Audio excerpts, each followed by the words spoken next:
Hi friends, welcome to Dhanya's Karaikudi சமையல். Today நம்ம சேனலில் 10 நிமிஷத்தில் செய்யக்கூடிய ஒரு பிரேக்ஃபாஸ்ட் ரெசிபி பார்க்க போகிறோம். ரொம்பவே சூப்பரான டிஃப்ரெண்ட்டான இந்த ரெசிப்பியை நம்ம எந்த விதமான சாஸும் சேர்க்காமல் எப்படி பண்ணலான்னு பார்க்கலாம் வாங்க.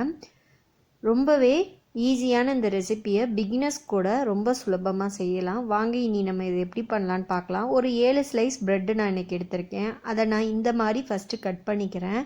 கட் பண்ணிவிட்டு அடுத்து இந்த மாதிரி இப்போது நான் கட் பண்ணிக்கிறேன். சைஸ் வந்து நம்மளோட இஷ்டம்தாங்க, நம்ம எப்படி வேணால் சைஸ் வந்து இதில் போட்டுக்கலாம். நான் இன்றைக்கி இந்த சைஸில் நான் கட் பண்ணி எடுத்திருக்கேன். இதை நம்ம ஆயில் எதுவும் சேர்க்காமல் ஒரு பாத்திரத்தில் சேர்த்துக்கலாம். சேர்த்துட்டு நல்லா இதை டோஸ்ட் பண்ணி எடுத்துக்கலாம். நம்ம நறுக்கி வச்சுருக்க எல்லா ப்ரெட்டையும் இப்போ சேர்த்தாச்சு. இதை நல்லா இந்த மாதிரி மிக்ஸ் பண்ணி விட்டுருவாங்க, இல்லாட்டி அது கீழே அடி பிடிச்சிடும் சில ப்ரெட்டு. அதனால் இந்த மாதிரி நீங்கள் கலந்து விட்டுட்டே வாங்க. இப்போது இது வந்து பார்த்திங்கன்னா ப்ரெட்டு இந்த மாதிரி டோஸ்ட் ஆனதுக்கப்புறமா நம்ம ஸ்டவ்வை ஆஃப் பண்ணிடலாம். இதை ஒரு வேறு பாத்திரத்துக்கு மாற்றி எடுத்து வச்சுக்கலாம். அதே பாத்திரத்தை ஸ்டவ்வில் வச்சு ஒரு 4 ஸ்பூன் அளவு கடலெண்ணெய் ஊற்றிக்கலாம். கடலெண்ணெய் நல்லா காஞ்சதுக்கப்புறமா 1 ஸ்பூன் கடுகு, 1 ஸ்பூன் ஜீரகம், பொடியாக நறுக்கின இஞ்சி சிறிதளவு சேர்த்துக்கலாம். இஞ்சி சேர்த்ததுக்கப்புறமா பூண்டு ஒரு 4 பல் பொடியாக நறுக்கினதையும் சேர்த்துக்கலாம். கொஞ்சமாக கருவேப்பிலை சேர்த்துக்கலாம். 2 வரமிளகாய் சேர்த்துக்கலாம். இப்போது வரமிளகாய்க்கு பதிலாக நம்ம பச்சை மிளகாய் கூட சேர்த்துக்கலாம். காரத்துக்கு தகுந்த மாதிரி நீங்கள் மிளகாய் சேர்த்துக்கோங்க. இப்போ நம்ம 3 மீடியம் சைஸ் பெரிய வெங்காயத்தை இதில் நம்ம பொடியாக நறுக்கினதை சேர்த்துக்கலாம். வெங்காயம் நல்லா பொடியாக நறுக்கியிருந்தால் கொஞ்சம் சுவை கூட கிடைக்கும் இந்த ரெசிபிக்கு. வதங்கவும் நமக்கு ஈஸியாக இருக்கும். இப்போது இதை நல்லா வதக்கி விட்டுக்கலாம். இப்போது இதற்கு தேவையான அளவு உப்பை நம்ம இப்போ சேர்த்துக்கலாம். உப்பு நமக்கு தகுந்த அளவு உப்பு நம்ம சேர்த்துக்கணுங்க ரெசிப்பியில். இப்போ நான் எனக்கு தகுந்த அளவு உப்பு சேர்த்துருக்கேன்.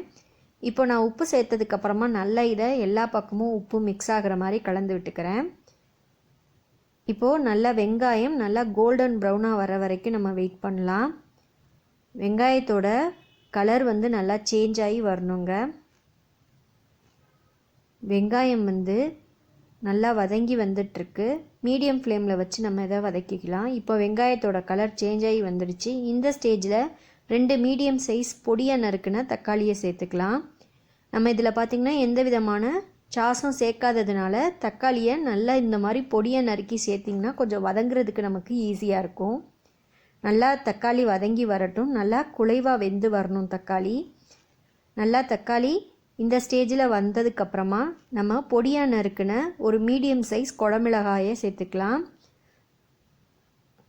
குடமிளகாய்க்கு பதிலாக நம்ம வந்து எல்லா காய்கறிகளையுமே சேர்த்துக்கலாம். ஃபார் எக்ஸாம்பிள் பார்த்திங்கன்னா கேரட் சேர்த்துக்கலாம், முட்டைக்கோஸ் சேர்த்துக்கலாம், பீன்ஸ் கூட நம்ம சேர்த்துக்கலாம். இப்போது குடமிளகாய் நல்லா வதங்கி வரட்டும்.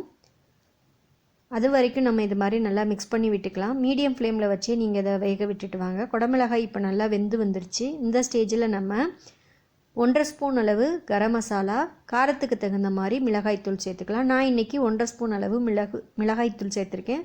1/2 ஸ்பூன் அளவு மஞ்சத்தூள் சேர்த்துருக்கேன். மசாலா எல்லாம் சேர்த்ததுக்கப்புறமா நல்லா கலந்து விட்டுக்கலாங்க. மசாலாவோட பச்சை வாசனை போகிற வரைக்கும் ஸ்டவ்வை மீடியம் ஃப்ளேமில் வச்சே நல்லா இந்த மாதிரி கிளறி விட்டுட்டே வாங்க, அடிப்பிடிக்கக்கூடாது. இதில் பார்த்திங்கன்னா நம்ம எந்த விதமான தண்ணியும் சேர்க்க போகிறது கிடையாது. நல்லா மசாலா வந்து பச்சை வாசனை போகிற வரைக்கும் நல்லா இது மாதிரி மிக்ஸ் பண்ணுங்கள். மசாலாவோட பச்சை வாசனை போனதுக்கப்புறமா நம்ம டோஸ்ட் பண்ணி வச்சுருக்க ப்ரெட்டு துண்டுகளை இதில் சேர்த்துட்டு மசாலாவோட ப்ரெட்டு நல்லா கோட்டாகி வர்ற மாதிரி நல்லா இது மாதிரி மிக்ஸ் பண்ணிக்கிட்டே வாங்க.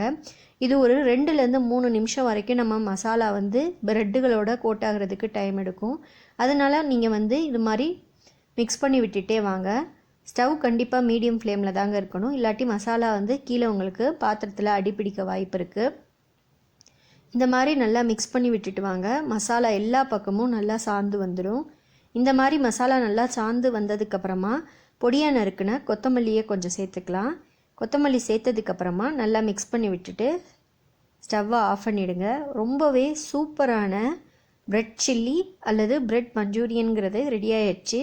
நான் இப்போது பிளேட்டில் இதை சர்வ் பண்ணி காமிக்கிறேன். நீங்களும் உங்கள் வீட்டில் இதை ட்ரை பண்ணி பாருங்கள். நம்ம சேனலை லைக் பண்ணுங்கள், ஷேர் பண்ணுங்கள், ஃப்ரெண்ட்ஸுக்கெல்லாம் சொல்லுங்கள் நம்ம சேனலை சப்ஸ்கிரைப் பண்ண சொல்லி. தேங்க்யூ.